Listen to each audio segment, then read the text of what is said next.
Hello, Madison and I have chosen to do our report on the impact of layoffs in the United States. And here I'm going to go over some background information before we get into detail. And according to dictionary.com, a layoff is an act of dismissing employees, especially temporarily. And since the start of this year, many layoffs have happened to an astounding number of Americans. According to the Bureau of Labor Statistics, in November alone, the number of long-term unemployed, which is described as those who have been jobless for 27 weeks or more, has increased by 385,000 to a total of 3.9 million, which has caused 2020 to be one of the hardest years for keeping a job and staying employed. Next, I'll be going over our 4 questions that we've answered in this report. When and why do layoffs happen? Who is affected the most by layoffs? How do layoffs affect our daily lives? And what is the overall effect of layoffs? Now I'll be answering the question when and why layoffs happen. Layoffs occur when a company is having a decrease in revenue or sales. So in turn, that company tries to make up for that loss by evaluating their employees' worth. Suppose an employee happens to have a value that is less than the benefits or pay they are receiving. They will most likely be laid off. Layoffs usually occur in bulk when a company's profit margin is trending down, which will cause that said company to make the most cost-effective decision. It may have nothing to do with the employee's skills, personality, or how long they worked there. It primarily boils down to their overall worth to a company. Also, in recent times, layoffs have been caused by companies not having enough physical space or employees not being able to work from home. In addition, there is always the looming effect of outsourcing or having work contracted out to a third-party company or program. Businesses and employees are not the only ones that feel the effect of a layoff. 9 times out of 10, the person who is laid off will take all of that anger, sadness, and depression with them home, and they won't let it go for a long time. Some examples of how your business may be weakened during a layoff is you have to let go of some of your most important employees to save money. This could weaken your business because you do not have as many hard workers now. Another example could be break off customer relationships. Say you've been working at a diner for 5 years now, and you've had a couple come in for almost 5 years, and they always sit at your tables. One week, they come in, and you're not there, and they figure out that you've gone to a different diner to work. 9 times out of 10, they'll try to find that new diner, and they'll go with you. Another example is the emotional distress that is put on the employees. Some of their friends have just been laid off, and now they also have to pick up extra shifts and work extra hard to keep the business going. Cutbacks are not going to save a business money, no matter how many cutbacks you do. There are 3 types of people who are affected by a layoff. The victims, which are the ones who get laid off. The survivors are the ones who do not get laid off, but they feel the guilt of having a job while others don't. And the executors, they're the ones who have to do the layoffs.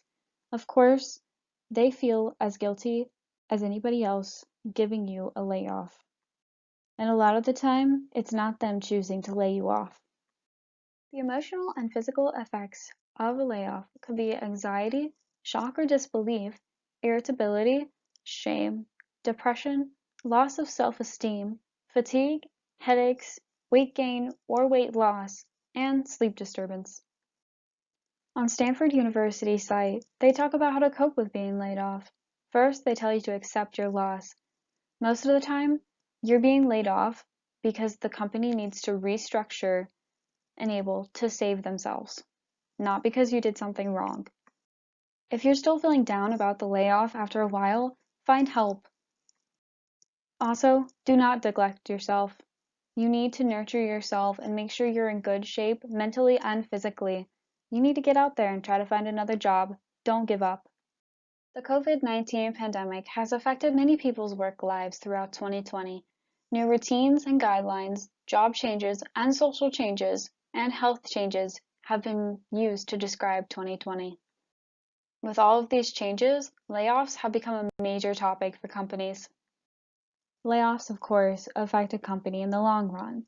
Once a company lays off people, they will have to have the current employees pick up extra work to make up for the employee loss.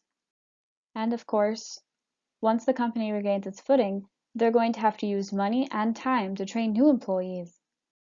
Business industries that have been affected by layoffs the most this year are trade, transportation, utility, professional and business services, educational services, hospitality, accommodations, and the food service. As of September 2020, 140,104 businesses were marked as temporarily closed. This number fell to 65,769, but not all of these companies opened back up. Some of these companies contributed to the 97,966 companies that have permanently closed since 2020 began. 2020 has also set a record for Americans filing for unemployment. Around 60 million Americans have applied for unemployment this year, and this number just keeps growing. As Susan P. Joyce says, victims feel the loss of a job way more than survivors and executors.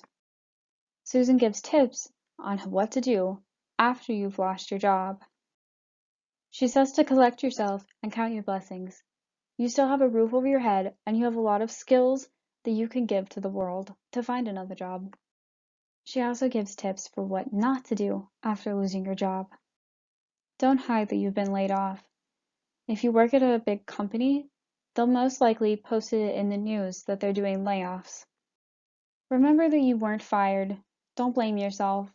The company had to restructure themselves to survive. You have also not failed.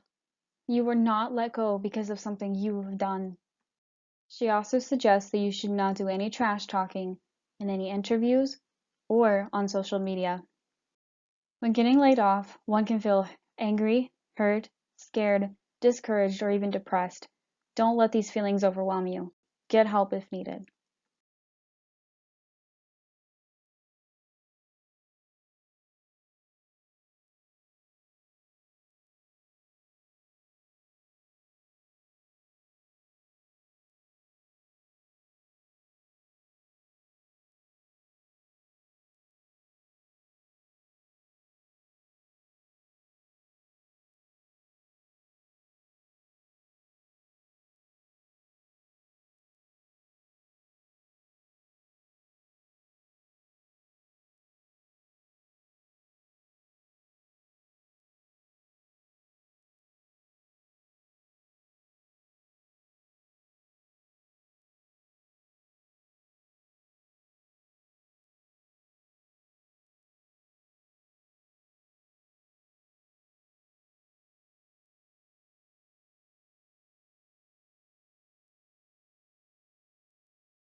These are our references, and these are figures that were presented in the previous slides.